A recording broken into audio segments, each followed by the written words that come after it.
जय श्री राधे। रामधारी गुप्ता, खंड 1, प्रतिलेखन संख्या 44, गति 100 शब्द प्रति मिनट। प्रारंभ करें। माननीय सभापति महोदय, उन्होंने साफ कह दिया कि अगर सामूहिक खेती होती है तो इसमें भी मुझे कोई आपत्ति नहीं है।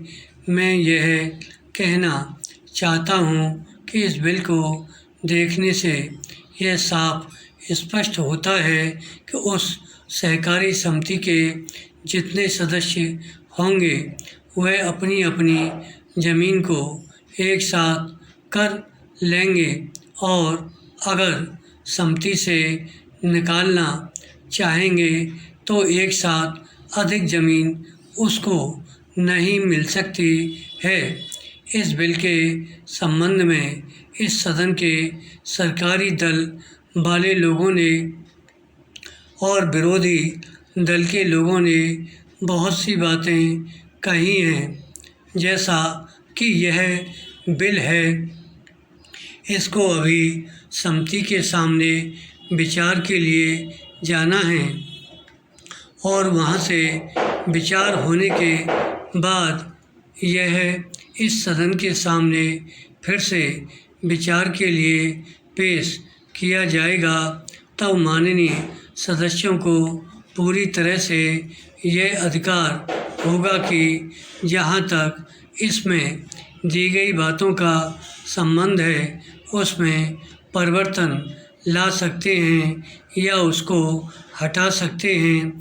कल से जो बातें हो रही हैं वह सब नोट की गई हैं और मैंने बहुत सी बातों को सुना है। विराम।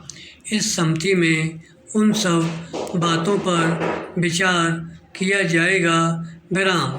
बहुत से माननीय सदस्यों ने इस तरह की बातें कही हैं वह बहुत आवश्यक मालूम हुई हैं और जैसा कि मैंने कहा है उन पर विचार किया जाएगा। विराम। पैरा। जहाँ तक सहकारिता का संबंध है, चाहे सरकारी दल वाले माननीय सदस्य हों चाहे विरोधी दल वाले माननीय सदस्य हों, सबकी यह मांग है कि जब हम जनता के राज में विश्वास करते हैं और अपने यहाँ जनता का राज स्थापित कर लिया है और जबकि देश में गरीबी है और उसका गलत लाभ भी उठाया जाता है, तब सहकारिता की बहुत आवश्यकता है। विराम। इसको रोकने की आवश्यकता है। यह सभी लोगों की राय है। जहाँ तक इस सहकारी बिल का संबंध है, बहुत से माननीय सदस्यों ने बहुत सी बातें इसके संबंध में कही हैं। विराम। मैं सब बातों का विवरण में तो उत्तर नहीं दे सकता हूँ, लेकिन मैं थोड़े में विशेष बातों का उत्तर देने का प्रयत्न करूँगा। जैसा मैंने अभी कहा, जब हमने अपने यहाँ जनता का राज स्थापित किया है तो हमें अपने समाज के ढांचे को बदलना पड़ेगा।